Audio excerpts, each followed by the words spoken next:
नमस्कार, आप देख रहे हैं बहस बाजीगर। आपके साथ मैं हूं अंजना ओम कश्यप और यहां पर मौजूद जनता का बहुत बहुत स्वागत है, खास तौर पर इस पक्ष का, क्योंकि इनका ये मानना है कि पश्चिम बंगाल चुनाव हुए तो क्या हुए, टीएमसी हारी तो क्या हारी, हो सकता है आगे वो जीत दर्ज कर ले और विपक्ष फिर से मजबूत खड़ा हो जाए। और वही इधर वाला हिस्सा मानता है कि मोदी को हराना अब विपक्ष के लिए मुश्किल होता चला जा रहा है। तो तालियां अपने लिए बजा लीजिए।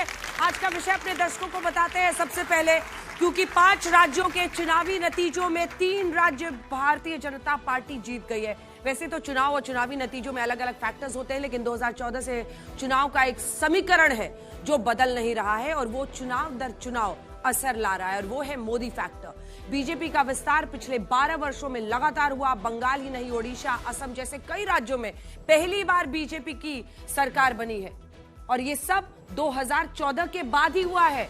पहली बार पश्चिम बंगाल में बीजेपी की सरकार बनी है आजादी के बाद। पहली बार ओडिशा में बीजेपी की सरकार बनी आजादी के बाद। पहली बार बिहार में बीजेपी का मुख्यमंत्री बना 2014 के बाद। अब तो प्रधानमंत्री नरेंद्र मोदी से मुकाबला करना क्या विपक्ष के लिए मुश्किल हो रहा है? आज इसी पर हम अपनी चर्चा करने वाले हैं। बहस बाजीगर का आज का मोशन है, क्या विपक्ष मोदी से मुकाबला करने में नाकाम रहा है? तो आइए सबसे पहले आपको बता दें, ये नीले गमछे वाले वो लोग हैं जो ये मानते हैं कि विपक्ष मुकाबला कर रहा है, यही मानते हैं आप लोग, और लाल वाले मानते हैं कि मुकाबला नहीं कर पा रहा है। सफेद वाले लोग क्या मानते हैं? होगा तब तो इधर वाले चले जाइए। लिबरल क्या होता है? लिबरल न्यूट्रल क्या होता है? मतलब मैं समझना चाह रही हूं। चलिए माइक लेके कौन आएगा, मुझे समझाइए न्यूट्रल क्या होता है। आइए बताइए।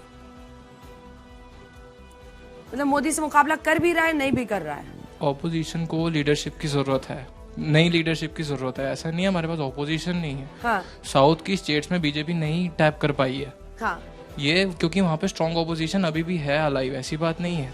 लेकिन हमें आई थिंक, मैं राहुल गांधी जी और सोनिया गांधी जी की रिस्पेक्ट में बोलूंगा, they need a change in their leadership because elections 2014। आप लोग के लिए न्यूट्रलिटी का ये मतलब है? जल्दी जल्दी जल्दी जल्दी आओ, फटाफट।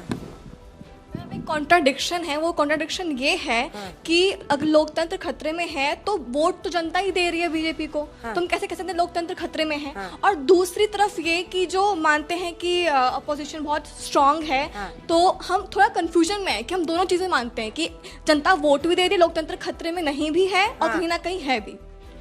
अच्छा ठीक है, चलिए ताली बजा दीजिए। पता नहीं कितने लोगों को समझ में आया, लेकिन न्यूट्रल होना भी अपने आप में एक पोजीशन तो है ही देश में, और अभी भी नोटा का ऑप्शन तो रहता ही है वोटर्स के पास। तो चलिए मंच पर तालियों के साथ स्वागत करते हैं अपने पहले तीनों जजेस का। तो आइए तालियों के साथ स्वागत करते हैं अपने तीनों जजेस का। विजय त्रिवेदी पत्रकार हैं, हमारे साथ चर्चा में जुड़ रहे हैं। कमलेश किशोर और विनोद अग्निहोत्री जी हमारे साथ जुड़ रहे हैं। लंबे वक्त तक बीजेपी को कवर किया है विजय त्रिवेदी ने। विनोद अग्निहोत्री भी बड़े पुराने पत्रकार हैं, मजे हुए। और 3 ताल के ताऊ कमलेश किशोर, बहुत बहुत स्वागत है आपका। आइए।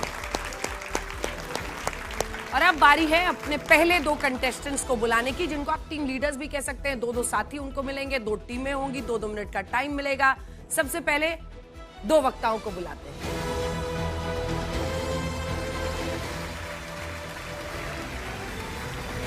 तालियों के साथ स्वागत कीजिए आलोक शर्मा, कांग्रेस पार्टी के राष्ट्रीय प्रवक्ता हैं, अपनी पार्टी की बात को दमदार तरीके से रखते हैं। और प्रेम शुक्ला जी, बहुत बहुत स्वागत है आपका, भारतीय जनता पार्टी के राष्ट्रीय प्रवक्ता हैं। अभी इन दोनों के बीच स्कोर कार्ड चल रहा है 3-1 का। शुक्ला जी 3 राज्यों में आए हैं अपनी सरकार लेके, और उधर यूडीएफ, कांग्रेस लेड यूडीएफ केरलम में आई है, तो एक उधर का भी है। तो थोड़े आलोक जी थोड़े से ठीक ठाक लग रहे हैं मूड में आज। चलो एक तो हमारी झोली में आया है, लेकिन बंगाल का जाना क्या मायने रखता है, और ये सवाल भी कितना मायने रखता है कि क्या विपक्ष मोदी से मुकाबला करने में नाकाम रहा है? आइए आप अपने अगले 2 वक्ताओं को बुलाते हैं।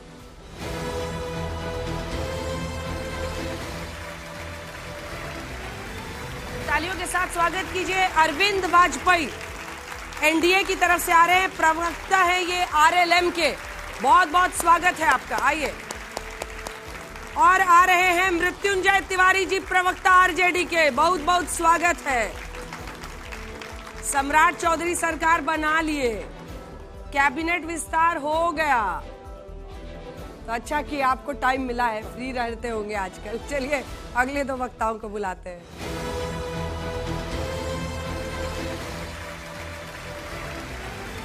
मलुक नागर जी पूरे जोश के साथ आ रहे हैं भाई, स्वागत कीजिए इनका। राजकुमार भाटी जी समाजवादी पार्टी का पक्ष रखेंगे, आप दोनों का बहुत बहुत स्वागत है। आइए, तो दोनों ही टीमें जल्दी जल्दी अपनी जगह ले चुकी हैं। तो आज का मोशन है, क्या विपक्ष मोदी से मुकाबला करने में नाकाम रहा है? आज इसी पर हम चर्चा करेंगे। पक्ष में बोलने के लिए 2 मिनट का समय मिलेगा, विपक्ष में बोलने का, लेकिन आप लोगों के पास ऑप्शन है। अगर इन लोगों को सुनने के बाद आप में से किसी का भी मन बदलता है तो आप सफेद या नीला गमछा ले सकते हैं। आपके पास दोनों रास्ते खुले हैं, सफेद वालों के पास और ब्लू वालों के पास सफेद और लाल का रास्ता खुला हुआ है। बीच बीच में हम आपको मौका देंगे। तालियों के साथ पहले 2 गेस्ट प्रेम शुक्ला और आलोक शर्मा दोनों को आमंत्रित करते हैं कि आप अपनी अपनी टीम की तरफ से मूड को सेट कीजिए। ओपनिंग बल्लेबाज अपनी अपनी जगह ले लें, पैड हेलमेट सब लगा लें और 2 मिनट में आपको बल्लेबाजी का 2 मिनट का ही समय मिलेगा। जितना आपको चौका छक्का मारना है उसी में शुक्ला जी मारना है। आपका 2 मिनट का समय इस विषय पर बोलने का शुरू होता है अब। आदरणीय अटल बिहारी वाजपेयी जी ने जब भारतीय जनता पार्टी की स्थापना के समय 1980 में अरब सागर के किनारे बैठकर वक्तव्य दिया था, तो कहा था कि एक दिन भारतीय जनता पार्टी का शासन अरब सागर से लेकर गंगा सागर तक रहेगा। और आदरणीय नरेंद्र मोदी जी के नेतृत्व में बंगाल की विजय के साथ हम अरब सागर से लेकर गंगा सागर तक भारतीय जनता पार्टी का परचम लहराने में कामयाब हुए हैं। यह निश्चित तौर पर भारतीय जनता पार्टी के लिए बड़ी कामयाबी। 2014 में जब आदरणीय नरेंद्र मोदी जी ने भारतीय जनता पार्टी का नेतृत्व, राष्ट्रीय नेतृत्व स्वीकार किया था, तब राष्ट्रीय जनतांत्रिक गठबंधन की 5 राज्यों में सरकारें थी। आज 21 राज्यों में राष्ट्रीय जनतांत्रिक गठबंधन की सरकारें हैं। तो 16 राज्यों में भारतीय जनता पार्टी के नेतृत्व में राष्ट्रीय जनतांत्रिक गठबंधन की सरकारों का विस्तार यह साफ तौर पर संदेश दे रहा है कि आदरणीय नरेंद्र मोदी जी का नेतृत्व अपराजेय है। बंगाल के बारे में हर कोई कहता था कि वहां ममता बनर्जी जी को 3 तारीख तक हम जिस भी बहस में आते थे, अंजना जी कई बहसों की साक्षी रही है, हर कोई कहता था कि ममता बनर्जी जी को आदरणीय नरेंद्र मोदी जी के नेतृत्व में भी भारतीय जनता पार्टी चुनाव नहीं हरा सकती। लेकिन भारतीय जनता पार्टी ने जिस तरह से बंग विजय किया है और अंग बंग और कलिंग तीनों पर जिस तरह से भारतीय जनता पार्टी का परचम लहराया है, उसने सिद्ध किया है कि विपक्ष कहीं से भी आदरणीय नरेंद्र मोदी जी के नेतृत्व के सामने टिकने में समर्थ नहीं है। यह बारंबार सिद्ध हुआ है। और इस सिद्धि के बाद भी अब लोग तो निर्वाचन आयोग को जब जब हारते हैं तो ईवीएम और निर्वाचन आयोग जो है उनके निशाने पर होता है। अब कर भी क्या सकते हैं वो। चलिए, समय समाप्त हुआ। ओपनिंग बल्लेबाज ने इधर से ताबड़तोड़ बैटिंग की है। अब आप मौका संभालिए और अपने चेस बोर्ड से निकालिए। आलोक जी का बड़ा अच्छा एक आदत है पुरानी, अपने दर्शकों को बताते हैं, ये हमेशा पेपर में पहले स्क्वायर बनाते हैं, उसके बाद हर स्क्वायर में एक पॉइंट होता है ताकि कोई स्क्वायर छूटे नहीं। इस तरह से वो स्क्वायर बनाते हैं। चलिए, अब तो बहुत साल हो गया है इनको देखते हुए। आलोक शर्मा जी, इस विषय पर बोलने का आपका 2 मिनट का समय शुरू होता है अब। देखिए, किसी भी लोकतंत्र के अंदर सबसे पहले समझना जरूरी है कि विपक्ष क्या होता है। क्या केवल राजनीतिक दल ही विपक्ष होते हैं? क्या लोकतंत्र का चौथा स्तंभ विपक्ष का हिस्सा नहीं होता है? क्या जांच एजेंसियां विपक्ष का हिस्सा नहीं होती हैं? क्या न्यायालय जो न्याय देता है, क्या वो विपक्ष का हिस्सा नहीं होता है? क्या तमाम जो एजेंसीज हैं, संवैधानिक जो पद हैं, संवैधानिक संस्थाएं हैं, क्या वो विपक्ष का हिस्सा नहीं होती हैं? ये समझने की आवश्यकता है। दुर्भाग्य यह है कि धन बल हो और तमाम तरह के बल, अनैतिक रास्ते, तमाम तरह का जिस तरह से एक ही विचारधारा को पूरे देश के अंदर तमाम लोगों को थोप दिया गया हो, झूठे वायदे किए गए हों, संवैधानिक संस्थाओं पर कब्जा कर लिया गया हो, तो स्वाभाविक है कि विपक्ष, जो विपक्षी दल जिनको आज आप देख रहे हैं, उसके लिए कठिनाई होती है। आज जब आप ईडी, सीबीआई और तमाम जांच एजेंसियों का दुरुपयोग करते हैं, लाल किले की प्राचीर से झूठ बोलते हैं और उसके बाद आप विपक्ष को तोड़ने का काम करते हैं, तो स्वाभाविक है कि कहीं ना कहीं विपक्ष परेशान रहता है और उसको कहीं ना कहीं किसी रूप में पराजय का सामना करना पड़ता है। आज तक ये नहीं बताया गया कि कितने अच्छे दिन आए हैं, लेकिन सरकार जब जगह बन जाती है, झूठे वायदे होते हैं एक राज्य से दूसरे राज्य में, दूसरे राज्य से तीसरे राज्य में, लेकिन वास्तव में जो चीज होनी चाहिए वो नहीं होती है। दिक्कत यह है कि अलग अलग हथकंडे अपनाए जाते हैं, इलेक्शन कमीशन को अपना पिट्ठू बना लिया जाता है, तमाम न्यायालय के निर्णयों के ऊपर आज आम चर्चा होती है कि यह निर्णय कैसे आ गया। मैं समझता हूं कि विदेश नीति जिस प्रधानमंत्री के रहते हुए, अर्थनीति, सामाजिक नीति, सारी नीतियां ठप हो गई हों, रुपया डॉलर की तुलना में कहां गया हो, बेरोजगारी कहां हो, महंगाई कहां हो, लेकिन उसके बावजूद नोटबंदी के पैसे से, इलेक्टोरल बॉन्ड के पैसे से विधायक और सांसद खरीदे जाते हो, तो स्वाभाविक है कि विपक्ष को दिक्कत होगी। लेकिन ये विपक्ष की दिक्कत नहीं, भारतीय लोकतंत्र के लिए खतरा है। जबरदस्त बल्लेबाजी भाई इधर से भी हुई है। आप लोग अपनी अपनी टीम का हौसला बढ़ाइए। कोई सवाल जो जजेस की तरफ से हो? प्रेम जी से एक सवाल है। जी प्रेम जी, प्रधानमंत्री नरेंद्र मोदी जी का नारा है सबका साथ, सबका विकास, सबका विश्वास। जी कल मैं देख रहा था शुभेंदु अधिकारी जी एक सभा में बोल रहे थे अपने कार्यकर्ताओं के बीच में, वो कह रहे थे सबका साथ सबका विकास छोड़िए, अब तो जो हमारे साथ है उसके साथ है। तो ये क्या प्रधानमंत्री जी का नारा पश्चिम बंगाल में बदल जाएगा? नहीं, बिल्कुल नहीं। पश्चिम बंगाल सारे हमारे साथ ही है ना, कौन हमारे खिलाफ है? पूरा देश हमारे साथ है। वही तो 21 राज्यों का बता रहा हूं मैं कि लगातार हमारा राष्ट्रीय विस्तार बढ़ता जा रहा है, तो सारे लोग हमारे हैं। और लोकतंत्र में तो जिसने आपको वोट दिया वो भी आपका है, जिसने आपके खिलाफ वोट दिया वो भी आपका है। कमलेश जी, ताऊ, विजय जी। अभी बहुत कम हुई है बहस, और दोनों जो हैं वो जो प्रत्याशित वाक्य थे वही बोले हैं उन्होंने, तो मैं अभी जाने दूंगा अगली थोड़ी देर में। प्रेडिक्टेबल लाइंस पे बोला उन्होंने। विजय जी के मन में एक सवाल बोल रहा है। आलोक जी की जो आदत है ये बॉक्सेस की, जिसका आपने जिक्र किया, ये बहुत अच्छी आदत है। क्या आलोक जी को नहीं लगता कि यही आदत विपक्ष या खासतौर से कांग्रेस अपना लेती सारे बॉक्सेस को टिक करने का, तो अंजना जी का सवाल ही बेमायने हो जाता? देखिए, मुझे लगता है कि बिल्कुल हर विपक्षी दल को, राजनीतिक दल को मेहनत करनी चाहिए, और अगर हमारे दल में या हमारी मेहनत में कहीं पर कमी है, स्वाभाविक है उसके अंदर सिंहावलोकन करने की, समीक्षा करने की और आलोचनात्मक अभिव्यक्ति की आवश्यकता है, और मैं आपकी टिप्पणी को सकारात्मक रूप में लेता हूं। वाह, चलिए, आप में से कोई जो अभी गमछा बदलना चाहता है? नहीं? ठीक है, थोड़ा सा आप लोग भी टाइम लीजिए। बदलना है? उठिए, उठा जाए जिसको जिसको बदलना है। आप लोग को तो एक ही राउंड में परिवर्तन हो गया, मैं देख रही हूँ। हाँ, चलिए, अच्छी बात है। चलिए, जिसको जिसको बदलना है बदलिए गमछा। देखिए, आप लोग कुर्सी से उठे, कुर्सी छीन ली गई। ये दुनिया ऐसी ही है। सारे राज्य, उधर 2 ऊपर में जगह है, ऊपर से चले जाइए, उधर से। हाँ, चलिए, तो आप दोनों का बहुत बहुत धन्यवाद। ताली बजा दीजिए भाई दोनों ओपनिंग बैट्समैन के लिए। जबरदस्त। आइए, तिवारी जी और वाजपेयी जी आइए। दोनों बिहार के खिलाड़ी। अब इधर आरएलएम में ये आ गए हैं, लेकिन पहले उधर ही थे, साथी हैं, अभी भी साथ हैं। चिराग जी से निकल के इधर आ गए हैं। तिवारी जी का गेटअप एकदम टाइट रहता है हमेशा। वाजपेयी जी का तो रहता है, इनका जो ये कोई मजाल है कि पूरा जो इनका गमछा हिले रात तक, और ना बिंदी का टिक्का रात तक इधर से उधर होगा। चलिए वाजपेयी जी, आपका इस विषय पर बोलने का 2 मिनट का समय। एक बार फिर से अपने जो कंटेस्टेंट्स हैं उनको विषय बता देते हैं, उसे भटकिए मत। क्या विपक्ष मोदी से मुकाबला करने में नाकाम है? इस पर बोलने का आपका 2 मिनट का समय शुरू होता है अब। जी हाँ, ये बात बिल्कुल सही है। और 11 साल आपने देखा है कि 11 साल में विपक्ष ने काफी कोशिश की, लेकिन नहीं कर पाया। लेकिन उनको ही सोचना पड़ेगा कि भाई वो क्यों नहीं सत्ता तक आ सकते हैं, और क्यों नहीं जनता उनको वोट देती है। इससे काम नहीं चलेगा कि एसआईआर कर ली तो इसलिए वोट नहीं मिला, इससे काम नहीं चलेगा कि वोट चोरी कर ली तो वोट नहीं मिला। देखिए, एक कारण है और गंभीर कारण है। जनता समझती है सारी चीज, जनता जज का काम करती है। जैसे विनोद जी और सब लोग बैठे हुए हैं, विजय जी बैठे हैं, पाऊ जी बैठे। देखिए, जनता ने क्या सोचा, और जो साथ साथ हम लोगों ने भी नोट किया है, 20 पॉइंट प्रोग्राम है जो जनता इनका विपक्ष का लाइक नहीं करती है। जैसे कि सुप्रीम कोर्ट को आप क्रिटिसाइज करेंगे, संवैधानिक संस्था की अभी बात की आलोक जी ने, लेकिन अगर सुप्रीम कोर्ट को क्रिटिसाइज करोगे तो जनता इसको नहीं सहती है, ना मानती है। ईसीआई को, इलेक्शन कमीशन को क्रिटिसाइज करोगे अरे भाई कांग्रेस भी 60 साल सत्ता में रही है, लगातार जीतती रही, तब तो ये आरोप नहीं लगे कि एसआईआर हो गई। एसआईआर तब भी हुई थी और ये आरोप नहीं लगे कि वोट चोरी हो गया।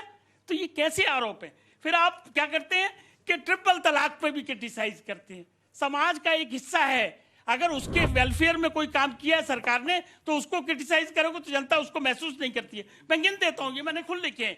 महिला बिल को अपोज करोगे, एनआरसी को अपोज करोगे, राम मंदिर को अपोज करोगे, विदेश की धरती पे जाके बदनाम करोगे, सर्जिकल स्ट्राइक को अपोज करोगे, ऑपरेशन सिंदूर को अप्रोच करोगे, आर्मी चीफ को गुंडा कहोगे।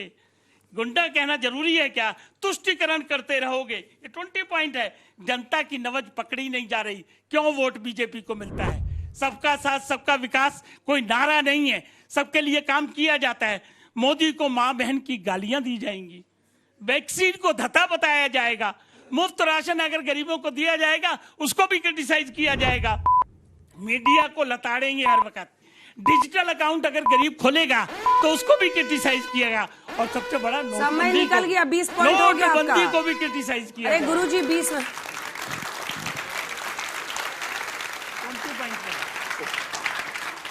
देखते हैं अब 20 पर आप 21 साबित होते हैं या नहीं। मिस्टर तिवारी, आपका 2 मिनट का समय 40 हो जाए बा। आपका 20 मिनट, आपका 2 मिनट का समय शुरू होता है। पढ़ के बोल रहे थे। बोलिए, 2 मिनट का समय शुरू होता है अब।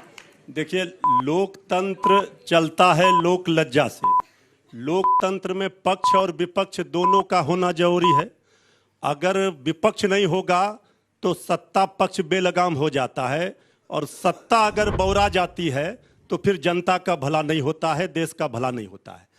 हम आज ठीक है उनको सत्ता मिल रही है, लेकिन सत्ता किस तरह मिल रही है जनता के मन में ये सवाल है। जनता दुखी है, नौजवान, किसान, मजदूर, गरीब सब परेशान है, लेकिन सत्ता उन्हें हासिल हो रही है। जब अंपायर ही मैनेज हो और अंपायर ही उनके पक्ष में हो तो फिर स्वाभाविक है सत्ता उनको मिल रही है। लेकिन अब देश की जनता के अंदर जो बवंडर है, वो तूफान जिस तरह से सब लोगों ने देखा था जयप्रकाश नारायण आंदोलन का, अब जनता भी ये सब समझ रही है। और जनता जब सड़कों पर उतरेगी और जब जन आंदोलन का रूप होगा तो फिर यही सत्ता किस तरह से चली जाती है सब लोगों ने इतिहास देखा है। अटल बिहारी वाजपेयी जी की बात कर रहे थे हमारे भाजपा के मित्र। अटल जी ने भी कहा था सत्ता आती रहेगी जाती रहेगी, ये देश रहना चाहिए, लोकतंत्र रहना चाहिए। लेकिन आज तो लोकतंत्र के ऊपर जिस तरह खतरा मंडरा रहा है, अगर वोट प्रतिशत भी आप देखेंगे तो बहुत ज्यादा नहीं है।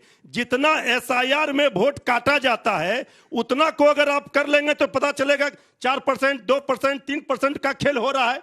हमारे पास भी जनता का समर्थन है, लेकिन विपक्ष को किस तरह से परेशान किया जा रहा है।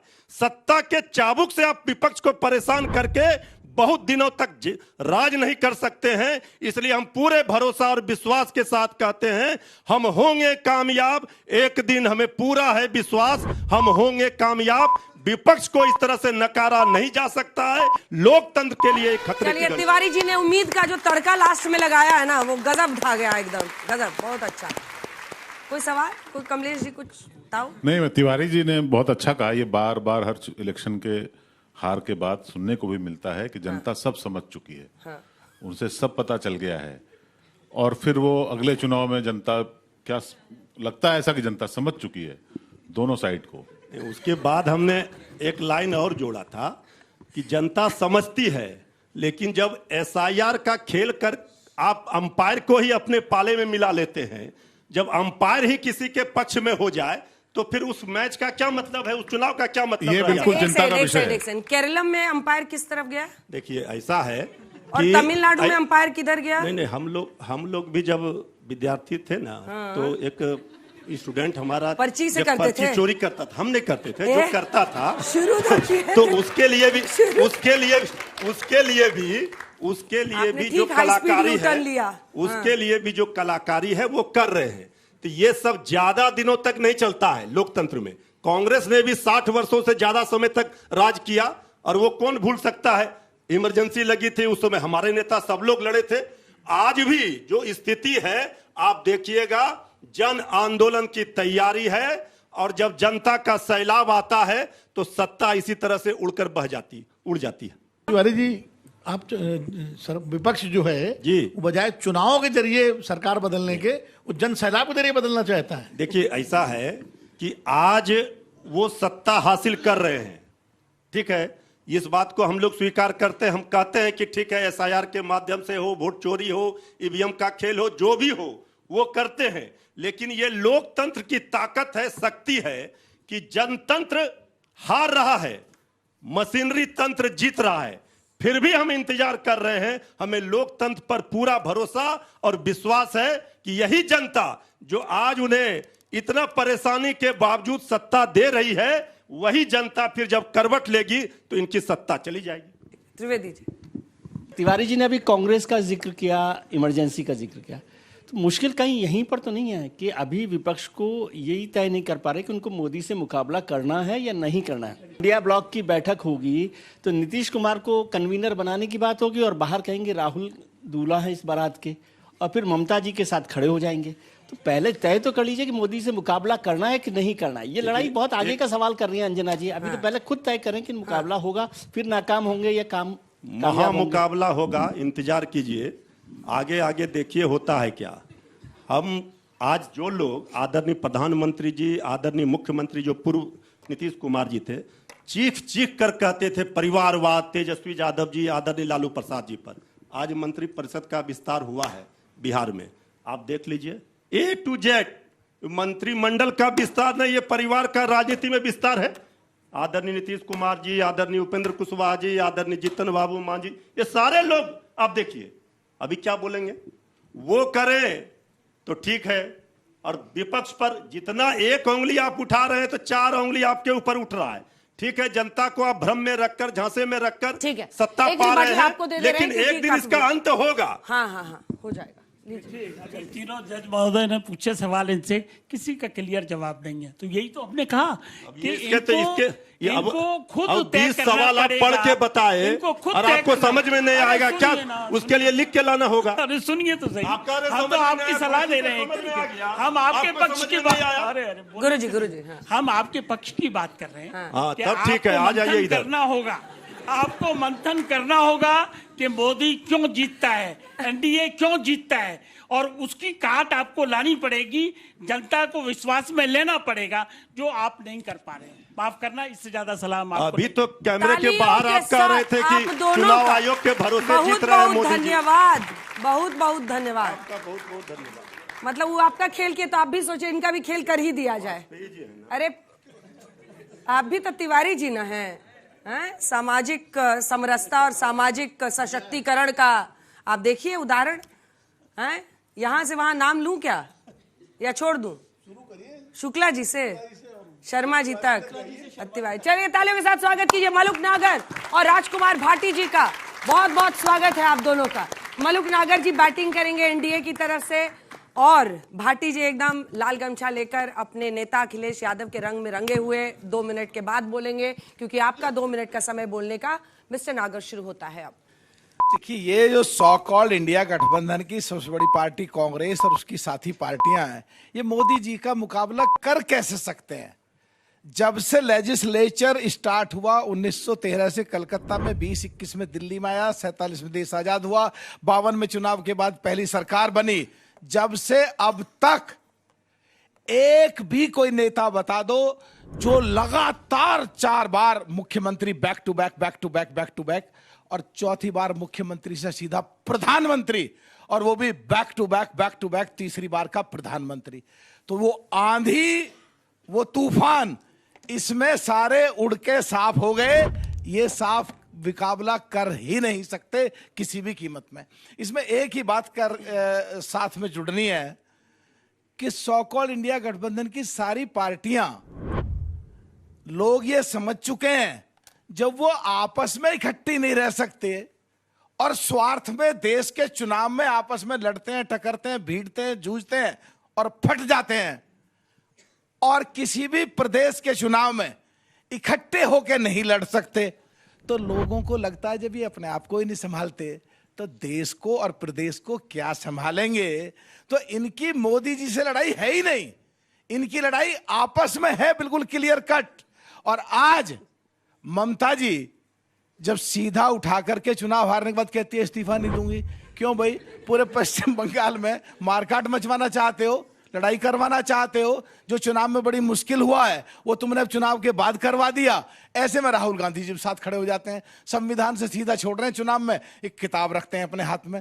तो इनको लोग कैसे बकस दें, कैसे ना चुनाव हरवाएं? तो जब ये आपस में ही लड़ते हैं तो वहां मोदी जी का मुकाबला है ही नहीं, ये आपस में ही लड़के चूर चूर हो रहे हैं। मोदी जी का मुकाबला कभी कर ही नहीं सकते, ऐसा लगता है। जबरदस्त क्लोजिंग पारी बड़ी अच्छी तरह से खेली गई है। आपको भी फिनिशिंग टच देना है अपनी टीम को, जनता को कन्विंस करना है, जिसके बाद एक एक सवाल भी लेंगे और आपको मौका भी मिलेगा। राजकुमार भाटी जी, आपका 2 मिनट का समय शुरू होता है। पहले 4 पंक्ति शुक्ला जी के लिए कि जहां से गुजरो धुआं उठा दो, जहां पे ठहरो धमाल कर दो, तुम्हें सियासत ने हक दिया है, हरी जमीनों को लाल कर दो। वकील भी तुम, दलील भी तुम, गवाह भी तुम, वकील भी तुम, जिसे भी चाहो हराम कह दो, जिसे भी चाहो हलाल कर दो। पश्चिम बंगाल में भारतीय जनता पार्टी और टीएमसी के बीच में 32 लाख वोटों का अंतर रहा है। 27 लाख वोटर को वोट नहीं डालने दिया गया, जो कि वोटर लिस्ट में जिनके नाम थे उन्हें डाउटफुल वोटर कह के उन्हें वोट नहीं डालने दिया गया। और 5 lakh vote final voter list आने के बाद जोड़ दिए गए, जिनका किसी को पता ही नहीं है कि कैसे जोड़े गए, किस प्रक्रिया से जोड़े गए। तो 32 लाख वोटों की धांधली हुई और 32 लाख वोट से ही पार्टी जीती है। यह संयोग है या प्रयोग है? पश्चिम बंगाल में जब ये पश्चिम बंगाल के मुद्दे को लेकर, एसआईआर को लेकर सुप्रीम कोर्ट में बहस हुई तो जज ने यह कहा था कि अगर किसी सीट पे कटे हुए वोटों के बराबर अंतर से या उससे कम अंतर से हार जीत हुई तो हम पुनर्विचार करेंगे। 1 नहीं, 2 नहीं, 10 नहीं, 20 नहीं, 30 नहीं, 40 नहीं, पूरी 50 सीट ऐसी हैं जो उससे कम अंतर से जीती गई हैं, जितने वोट काटे गए। तो क्या सुप्रीम कोर्ट इन पर पुनर्विचार करेगा? और अगर ईमानदारी से पुनर्विचार हुआ तो यह सरकार अवैध है। शुक्ला जी ने कहा, अटल बिहारी वाजपेयी जी को कोट किया, उनकी आधी बात तो आपको याद रह गई कि उन्होंने एक दिन कहा था पूरे भारत में बीजेपी जीतेगी, लेकिन उनकी आधी बात आप भूल गए। उन्होंने ये भी कहा था कि अनैतिकता और बेशर्मी से प्राप्त की हुई सत्ता को मैं चिमटे से भी छूना नहीं चाहूंगा। और वो तो चिमटे से भी नहीं छू रहे थे, आप तो होठों से छू रहे हो उस सत्ता को।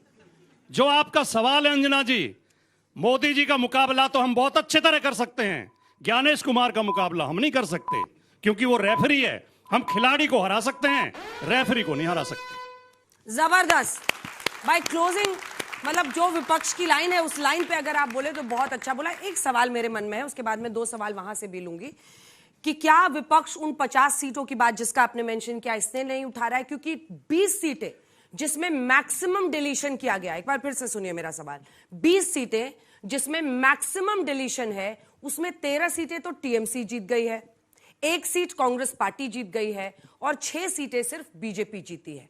तो अब विपक्ष को तो लड़ाई अंत तक लड़नी होगी ना, उस मामले को ले जाना होगा ना आगे। 20 सीटें जहां मैक्सिमम डिलीशन है, वहां 14 सीट तो वहां पर टीएमसी और कांग्रेस जीती है। इसका जवाब दूं? बिल्कुल। टीएमसी के पक्ष में की गई धांधली क्या धांधली नहीं है? आपको ये सवाल उठाना नहीं चाहिए कौन जीता कौन हारा। सवाल यह है कि धांधली हुई या नहीं हुई, गलत तरीके से वोट काटे गए कि नहीं काटे गए, गलत तरीके से वोट जोड़े गए कि नहीं जोड़े गए। सवाल तो यह है। कोर्ट में जाना होगा ना उसके लिए, कोर्ट में विपक्ष को लगातार लड़ाई लड़नी होगी की दिशा चेंज ना की जाए। चलिए एक एक सवाल दोनों तरफ से लेंगे, आइए जल्दी आइए। मैम मेरा सवाल ये है, विपक्ष हमेशा इलेक्शन कमीशन को दोष देता है। आप इलेक्शन कमीशन ने ये कहा है कि आप लीगल तरीके से आइए, हमारे से लड़िए, बहस कीजिए और हमें नोटिस दीजिए बकायदा। लेकिन आप लोग में विपक्ष में कोई जाना नहीं चाहता आप लीगल नोटिस ले, क्योंकि उन्हें पता है अगर गलत साबित हो गए तो सर पार्टी से तो जाओगे, ऊपर से आपका जो बदनामी की वो अलग ही होगी। वो लीगल तरीके से आप लड़ो। आप हमेशा थोप देते हो जनता के ऊपर इलेक्शन कमीशन चोर है, इलेक्शन में वोट चोरी करा रहा है, एसआईआर नहीं होना चाहिए था। 2003 में भी हुआ एसआईआर, उसके बाद अब हुआ है, उसके बावजूद आप ऐसा कैसे बोल सकते हो कि इलेक्शन कमीशन गलत करा रहा है? हर जगह आपकी सरकार बन रही है। जी आधी मिनट दे दें, 10 सेकंड। सफेद वाले हिस्से से कोई मेरा सवाल प्रेम शुक्ला सर से है। बोल रहे थे कि हर जगह मोदी जीतते रहेंगे। अभी तमिलनाडु का चुनाव हुआ, वहाँ पे विपक्ष भी खत्म, सत्ता पक्ष भी खत्म, वहाँ नई पार्टी नई नवेली पार्टी थी, उनकी सरकार बन गई, वहाँ मोदी जी का कमल नहीं खिला। बिहार में अगर आप लोगों 10,000 रुपये नहीं बांटे होते तो वहाँ जनसुराज की सरकार बन गई होती। तो फिर जनसुराज की सरकार बन गई होती। अब आप नंबर 2 की पार्टी ने की नहीं बनेगी, नंबर 3 की वहाँ पे पैसे देकर जनता का वोट लिया गया है। आप जनसुराज के समर्थक हैं? आप कह सकते हैं। ठीक है भाई, देखो जिसके दिल में जो है सो है। इसीलिए हम कह रहे थे न्यूट्रल जो पहने हो ना बबुआ, वोट करने समय तुम जाओगे दाएं बाएं। बैठो, आपका भी सवाल लेंगे। आप लोग तय कर लीजिए, एक सवाल यहाँ से लेंगे। आप सर, मैं खुद वेस्ट बंगाल से हूँ। पर्सनली मेरा जन्म वेस्ट बंगाल में हुआ है। मैं 18 साल अपने जीवन के वेस्ट बंगाल में रखा है। आपको ऐसा क्यों लगता है कि 15 साल जो टीएमसी चला है वो मतलब अभी बीजेपी आने से पूरा बंगाल का सिचुएशन चेंज हो जाएगा? बीजेपी अचानक से हर चीज़ चेंज कर देगा और टीएमसी 15 साल जो भी किया वो जनता को नहीं दिख रहा है। जनता उसको लेके अचानक से 15 साल का भूल के एक टाइम पे चेंज हो जाएगी। ऐसा आपको क्यों लगता है? बहुत लूज बॉल दिया आपने उनको। जवाब दे दूं? वो तो 10 चीजें गिना देंगे अभी कि हम ये करेंगे, हम वो करेंगे। इसलिए चलिए आप छोटा सा जवाब दीजिए, फिर आप। देखिए, जो अभी पूछा है कि पश्चिम बंगाल में ममता जी की पार्टी जो नहीं कर पाई बीजेपी वो करेगी, मेरा सीधा सा जवाब है इस बात का, जो सो कॉल्ड इंडिया गठबंधन की सबसे बड़ी पार्टी कांग्रेस, उनके तत्कालीन 2004 से 2014 तक प्रधानमंत्री कहते थे 2040 तक हम देश की इकोनॉमी को चौथे नंबर पर लाएंगे। हमने 2025 और 26 में ला दी। तो उसी तरह पश्चिम बंगाल में जो अब तक नहीं हुआ, ना कांग्रेस ने करा, ना लेफ्ट पार्टीज ने करा, ना ममता जी ने करा, मोदी जी के नेतृत्व में पश्चिम बंगाल में करके दिखाएंगे आने वाले समय में। चलिए ठीक है, अब आप जवाब दीजिए। देश की इकोनॉमी तो 5वें नंबर से 6ठे नंबर पर चली गई है, ध्यान रखें। लेकिन भाई ने एक सवाल उठाया था कि आप क्यों नहीं जाते, कोर्ट क्यों नहीं जाते। हम चुनाव आयोग भी गए हैं, हम कोर्ट भी गए हैं, सुप्रीम कोर्ट में लंबी बहस हुई है।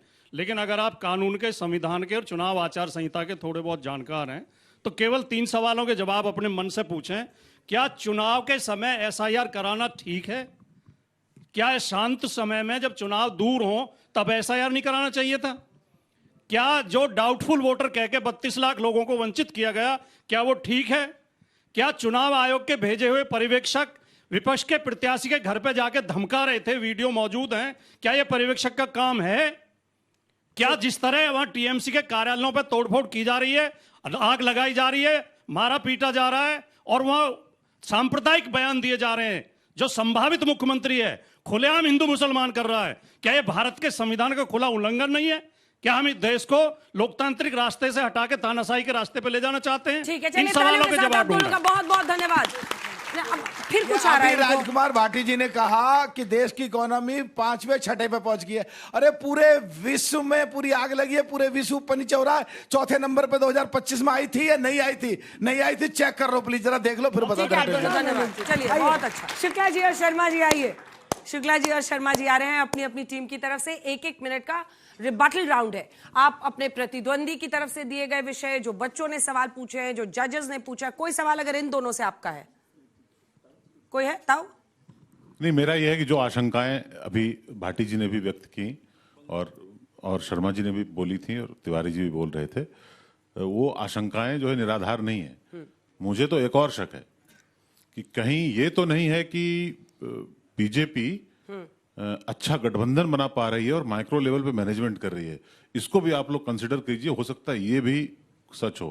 पर उससे भी बड़ी बात यह है, एक चीज मैं कहना चाहूंगा, बंगाल में विपक्ष जीता है। 15 साल से जो सत्ता में थे वो हटे हैं, तो विपक्ष को तो खुशी होना चाहिए इस बात पे कि कभी तो मतलब एक दिन तो रोटी पलटेगी। ये तो आपके लिए, यहाँ के लिए अच्छे संदेश हैं, हर जगह के लिए, इसीलिए कि वो विपक्ष सक्षम है, नाकाम है पर सक्षम नहीं है, ऐसा नहीं है कि दिल नाउम्मीद नहीं है, नाकाम ही तो है। लंबी है गम की शाम मगर शाम ही तो है। तो उसको ऐसे भी ले सकते हैं कि एक दिन पलटेगा सब कुछ। चुनाव आयोग पे ठीकरा फोड़ने के बजाय इसका ताजा नमूना जो है तमिलनाडु और केरल भी है। केरल में भी पलटी है रोटी और तमिलनाडु में भी एक नई ताकत आ गई अचानक।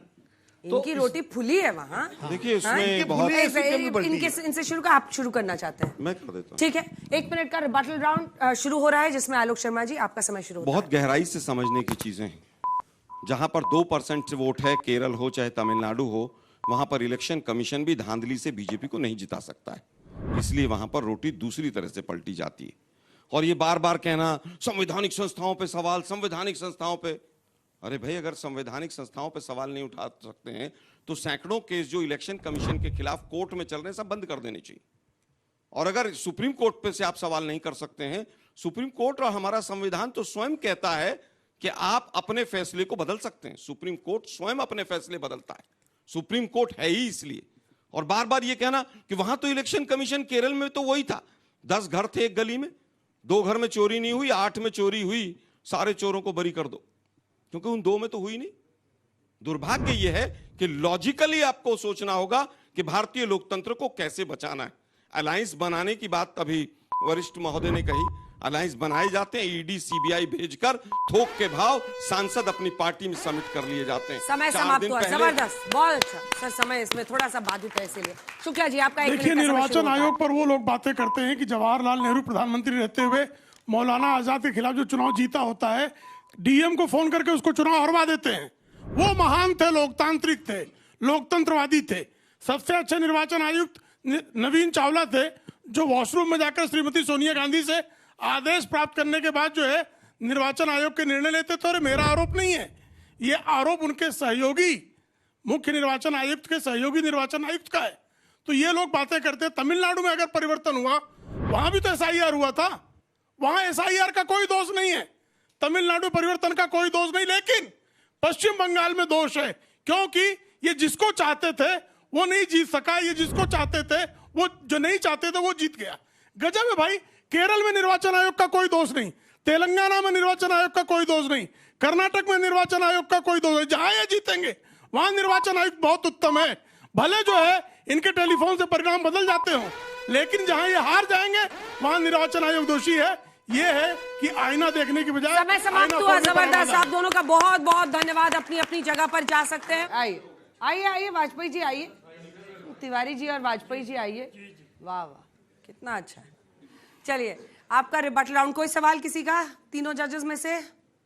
जल्दी से आप जवाब दीजिए। ठीक है, मैं सोच रहा हूँ वाजपेयी जी जरा जो एक सवाल उठाया था बरतुन्ने जी ने, परिवारवाद वाला मामला है, उस पर थोड़ा आपको स्पष्ट करना चाहिए। परिवारवाद पे हम कई बार जवाब, भूपेंद्र कुशवाहा जी के बेटे एमएलए भी नहीं है, मैं जवाब देता अब वो मंत्री बन रहे हैं। अरे भाई, 2 बार मैं जवाब देता हूं। ना एमएलए बने ना एमएलसी, जीन्स पहन के आ जाते हैं, शपथ ले लेते हैं। क्या मतलब पिता के पुण्य का काम ऐसे ही मिले तो हम सबकी जिंदगी कैसे संवर जाए? मेरा जो परिवारवाद को जब मैं अपोज करने की बात करता हूँ या एनडीए अपोज करने हमरे की बात पापा करता नेता है, हैं। उसमें फर्क है। ये भी एक आइडियोलॉजी है इस देश में। जब बुरा मानता हूँ अगर परिवारवाद भ्रष्टाचार से लिप्त है, ये मैंने कई बार बात कही है। लेकिन अगर डॉक्टर का बेटा डॉक्टर बनता है और वकील का बेटा वकील बनता है और नेता का बेटा नेता बनता है, तो उसमें क्या ऐतराज हो सकता है? अरे चुनकर तो आएगा कम से कम, खाली माथे पे लिखवा लेगा मेरे पापा नेता है। संवैधानिक व्यवस्था है, संवैधानिक व्यवस्था है। संवैधानिक व्यवस्था में 6 महीने में उसको चुन के आना पड़ेगा। और दीपक प्रकाश हैं, वो कॉम्पिटेंट हैं, उन्होंने अपनी परफॉर्मेंस भी दिखाई है, वो भी चुन के आएंगे। सवाल ये नहीं है, सवाल ये चल रहा था। टाइम सेट करते हैं सर, घड़ी लगाते हैं, 1 मिनट का बोलिए। कहाँ आप उसमें फंस रहे हैं? बताइए बताइए। पहले चिराग जी के लिए बैटिंग करते थे, अब एक दूसरे मिल गए इनको, दीपक प्रकाश। बैटिंग तो करनी पड़ेगी, जिसके साथ है उनकी बात तो रखनी पड़ेगी ना। चिराग और अब दीपक, चिराग थे, लेकिन दीपक है। समाजवादी चलिए, आपका विचारधारा इस के विषय पर लोग बोलने का रिबटल राउंड का 1 मिनट का समय शुरू होता है अब। देखिए, अभी सब लोगों ने अपनी बात रखी, मेरा फिर वही मानना है कि विपक्ष को अपने आप समझना पड़ेगा कि उनके लगातार हार के 11 साल से क्या कारण है। धीरे धीरे एक एक राज्य उनके हाथ से क्यों फिसला, लोकसभा में क्यों नहीं उनकी सीटें आती। अगर ये नहीं समझना चाहेंगे तो उसका फायदा हमको मिलेगा, और फायदा जनता देती है। खाली आरोप लगाने से काम नहीं चलेगा, उसका संवैधानिक व्यवस्था है। अगर इलेक्शन में कोई गड़बड़ी की बात आप करते हैं तो इलेक्शन पिटीशन आपको फाइल करनी पड़ेगी। माफ करना, बिगर फाइल करे आप चीखते रहिए, चिल्लाते रहिए, कहीं कुछ होने नहीं जा रहा है, ये आप लिख लीजिए। दूसरी बात यह है कि इलेक्शन कमीशन पर इन्होंने बार बार आरोप लगाए। ईवीएम, पहले इन्होंने ईवीएम पकड़ी हुई थी कि ईवीएम गड़बड़ करती है, ईवीएम गड़बड़ करती है, और जब इलेक्शन कमीशन ने बुलाया इनको तो ये कोई पार्टी वाले नहीं गए कि ये डिफेक्ट है इसमें।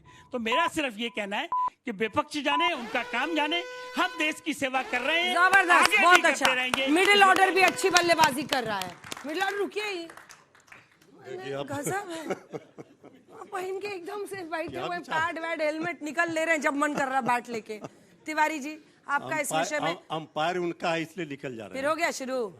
हम सोच ही रहे थे, अभी तक आए नहीं। आउट होके जाएंगे तब ना वो आएंगे, तो पहले शुरू हो गए, अरे इसलिए हम टिक्का बिंदी लगाकर मिस्टर तिवारी, चलिए 1 मिनट में अपना विषय रखिए, आपका समय शुरू होता है अब। देखिए, आज ठीक है कि आदरणीय प्रधानमंत्री मोदी जी को हर जगह सत्ता मिल रही है, इस बात से कोई इनकार कहाँ कर सकता है। लेकिन विपक्ष एक जिम्मेवार विपक्ष की भूमिका में सत्ता पक्ष से सवाल तो करेगा ही, और जो जनता के सवाल हैं, विपक्ष का धर्म है जनता के सवालों को उठाना, जनता की आवाज बनना। लेकिन दुर्भाग्य उस समय दिखता है, दुर्भाग्यपूर्ण स्थिति सदन में हो या सड़क पर हो, जब आदरणीय प्रधानमंत्री जी सत्ता में बैठे हुए लोग विपक्ष जो सवाल कर रहा है उसका जवाब से भागते हैं और विपक्ष को ही नीचे दिखाने का प्रयास करते हैं। ये लोकतंत्र के लिए ठीक नहीं है। सत्ता का अंग विपक्ष भी होता है, ये सब लोग जानते हैं।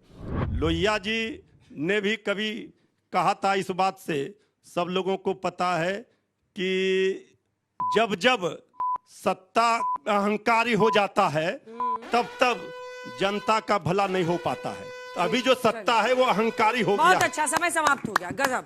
बहुत धन्यवाद आप दोनों का। अपनी अपनी जगह पर जा सकते हैं, अपनी अपनी ऊर्जा बना के रखिए। बहस बाजीगर भी आज तय होना है। सेकेंड राउंड में आते आते ऐसा लग रहा है कि स्टीम इंजन थोड़ा सा जो है ज्यादा काला धुआं फेंक रही है, तो थोड़ा आप लोग बकअप कर लीजिए, मोशन पर रहिए, धारदार बोलिए, दमदार बोलिए और अपनी अपनी बात रखिए। हाँ, इनका मोशन शुरू होता है इससे, एकदम अपना स्टाइल है नागर जी का। चलिए आपका है, और बहुत घाट पे गए हैं, उसके बाद सीख के आए हैं। चलिए आपका इस मोशन पर बोलने का रिबटल राउंड का 1 मिनट का समय शुरू होता है अब। देखिए, कांग्रेस के साथी अभी हमारे सुप्रीम कोर्ट पे बोल के गए, कहते हैं सुप्रीम कोर्ट कहते हैं खिलाफ बोलो।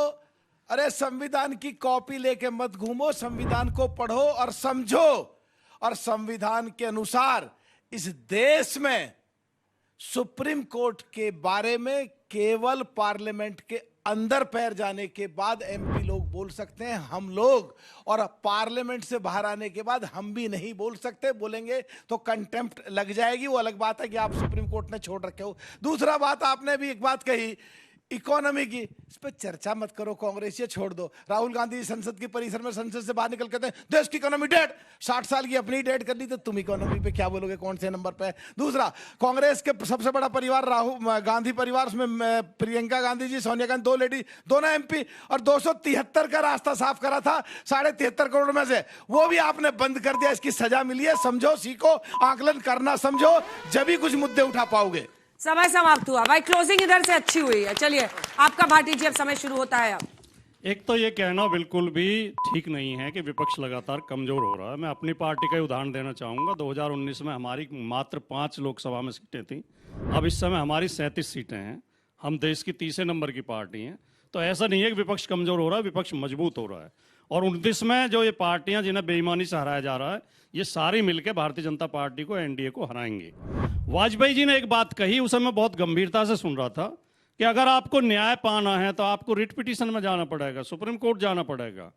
यानी उनके जो बिना कहे शब्द है, उनका अर्थ यह है कि मोदी जी से और ज्ञानेश कुमार से न्याय की उम्मीद मत करिए। न्याय अगर चाहिए तो सुप्रीम कोर्ट ही जाना पड़ेगा, उससे पहले कहीं न्याय नहीं है। इस सरकार से न्याय की उम्मीद करना या चुनाव आयोग से न्याय की उम्मीद करना, अब इस देश में नागरिकों को, राजनीतिक पार्टियों को छोड़ देना चाहिए।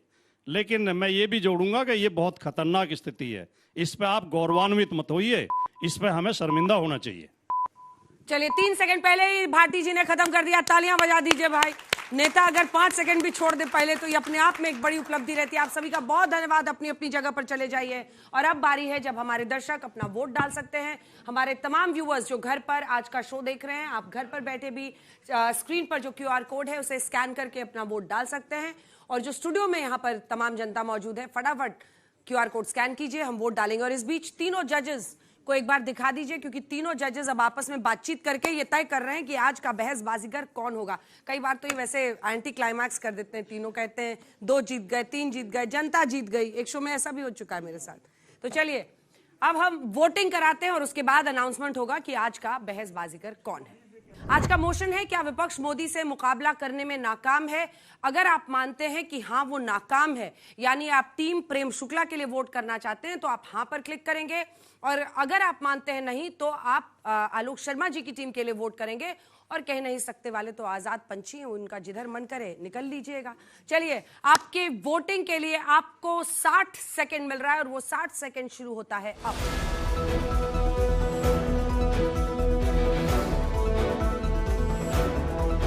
तो फिलहाल प्रेम शुक्ला की टीम आगे चल रही है, 70% के आसपास है। 51 सेकंड बचे हुए हैं अभी भी। अभी देखते हैं, इधर आलोक शर्मा जी की तरफ 25% हैं। मुझे लग रहा है कुछ नीले गमछे वाले भी दाएं बाएं कर रहे हैं। सफेद गमछे वालों ने तो पक्का ही कुछ ना कुछ किया है, ऐसा प्रतीत हो रहा है। अरे सफेद गमछा ओढ़ लिया ताकि शांति के दूत बने रहे, बाद में कोई दुश्मन ना माने, और फिर अंदर ही अंदर वोटिंग में जो करना है वो देख ली जाएगी। अब और कि नीचे हो गए 3%। हाँ, और इसी से चुनाव बदलता है। जो स्विंग वोटर होता है, जो सफेद पहन के आता है, वो कहता है बताएंगे नहीं, अंदर ही करेंगे जो करना है। और ये देखिए 25% पर, मुझे नहीं लगता है, वैसे मुमकिन है क्योंकि इधर 72 और इधर 23%। ठीक ही लग रहा है, थोड़ा थोड़ा शक हो रहा है, ज्यादा नहीं। चलिए, तो क्या विपक्ष, समय समाप्त हुआ और 72% के साथ टीम प्रेम शुक्ला जीत गई है। जो ये क्या विपक्ष मोदी से मुकाबला करने में नाकाम है ऐसा मानते हैं, वहीं 23% आलोक शर्मा जी की तरफ गए हैं और कह नहीं सकते वाले 5% लोग। मुझे भी ऐसा ही लगा था आलोक जी, मुझे भी ऐसा ही लग रहा है कि नीले गमछे जितने लोगों ने लिया है उन्होंने गुगली कर दी आपके साथ। चलिए, जब बताइए आज का बहस बाजीगर कौन है? ताऊ बताएंगे, लेकिन एक लाइन मैं कहना चाहता हूं अंजना जी आपकी इजाजत से, कि आज के प्रोग्राम में वाजपेयी जी को बहुत याद किया गया, अटल बिहारी वाजपेयी। हाँ। वाजपेयी जी ने कहा, ये जो प्रेम शुक्ला जी की ग्रुप है उसके लिए, कि भाई मैं सत्ता को भ्रष्टाचार के या किसी भी गलत कारण से चिमटे से भी नहीं छूंगा। हाँ। क्या पार्टियां जो सत्ता में बैठी हैं वो उसको सुन रही हैं? और दूसरी तरफ बार बार भाटी जी ने और लोगों ने भी जिक्र किया वाजपेयी जी का, तो वाजपेयी जी से बड़ा तो कोई हुआ नहीं जिसने गठबंधन की सरकारें बनाई सारा अहंकार छोड़कर। तो वो गठबंधन की जो राजनीति है, क्या विपक्ष सीख रहा है? यदि वो सीख लेगा तो भी ये काम हो जाएगा, क्योंकि शेख सादी ने अक्सर कहा है कि चिड़िया एका कर लें तो शेर की खाल खींच सकती है। विनोद जी, देखिए, विपक्ष जो है वो भले चुनाव हार रहा है, लेकिन विपक्ष को बजाय हर बात में चुनाव आयोग और उस पर, ठीक है, वो आपका आपत्तियां हो सकती हैं, एतराज हो सकते हैं, आप वो उठाइए मुद्दे, लेकिन आत्मचिंतन भी करना पड़ेगा कि आपस में जिस तरह आप लोग जो है, कभी तो तय करते हो कि राहुल गांधी नेता हों, कभी कहते हो ममता जी हों, कभी कहते हैं अखिलेश जी हों। पहले एक बार जो 1977 में जैसे विपक्ष इकट्ठा हुआ था, जैसे 1989 में इकट्ठा हुआ, जैसे 1996-98 में इकट्ठा हुआ, 2004 में इकट्ठा हुआ, उस स्पिरिट से जब तक आप नहीं इकट्ठा होगे तब तक आप भारतीय जनता पार्टी को नहीं हरा पाओगे। आप पहले बीजेपी को समझो, उसकी ताकत को समझो, तब आप उसको हरा पाएंगे। क्या हाल बना रखा है सर, जो आता है सुझाव देके चला जाता है, वो जिसको देखिए थोक भर सुझाव दे रहा है। हाँ, अटल जी का नाम बहुत बार लिया। हाँ, लीजिए एक सेकंड, माइक के लिए। अटल जी ने कभी ईडी सीबीआई का दुरुपयोग नहीं किया, नहीं तो वो एक वोट से नहीं हारते, वो लोकतंत्र में विश्वास रखते थे। आज चुनाव से पहले, चुनाव के बाद, जीतने के बाद, जीतने से पहले, शपथ के बाद, शपथ से पहले कभी भी ईडी सीबीआई पहुंच जाती है। गलती मेरी थी, माइक दे दिया मैंने नेताजी को, अब वो कहाँ रुकने वाले हैं? कांग्रेस करती थी या नहीं करती थी दुरुपयोग? मैं फिर कहूंगा कि अगर कांग्रेस ने कोई भी सरकार, तत्काल बता, चलिए ठीक, चलिए अब नहीं, अब आप लोग का हो गया, नेता को माइक नहीं देना चाहिए जल्दी। हाँ। बंगाल में राहुल जी ने कड़ी मेहनत की और लोगों से कहा कि ममता बनर्जी को कुर्सी से हटा दीजिए। हाँ। तेजस्वी गए, उन्होंने कहा नहीं हटाइए। हाँ। लोगों ने राहुल जी की सुन ली। हाँ। उनके मन की बात कर दी। हाँ। जीतता कोई एक ही है, सबको तो सुन नहीं सकते। आज प्रेम शुक्ला जी की टीम के लिए बहुत आसान था, क्योंकि अभी अभी जीत हुई है तो बहुत आसान है उसको डिफेंड करना। आसान था इनके लिए। शर्मा जी की टीम के लिए बहुत मुश्किल था। हाँ। पर राजकुमार भाटी जी ने पहले राउंड में और अपने अंतिम जो 2-3 वाक्य थे उससे आज जो है बेहतरीन तरीके से बहस बाजीगर का खिताब ले लिया है। वाह, ताली बजाइए भाई, भाटी जी को बहुत बहुत बधाई। सर खड़े होकर एक्नॉलेज कर लीजिए, आज आप बहस बाजीगर बने हैं, बधाई ले लीजिए सबकी तरफ से। तो आज के बहस बाजीगर बने हैं समाजवादी पार्टी के राजकुमार भाटी जी। इसी के साथ बहस बाजीगर में आज के लिए इतना ही। अगले शनिवार रात 9 बजे आपसे फिर होगी मुलाकात। देश दुनिया की बाकी खबरों के लिए देखते रहिए आज तक।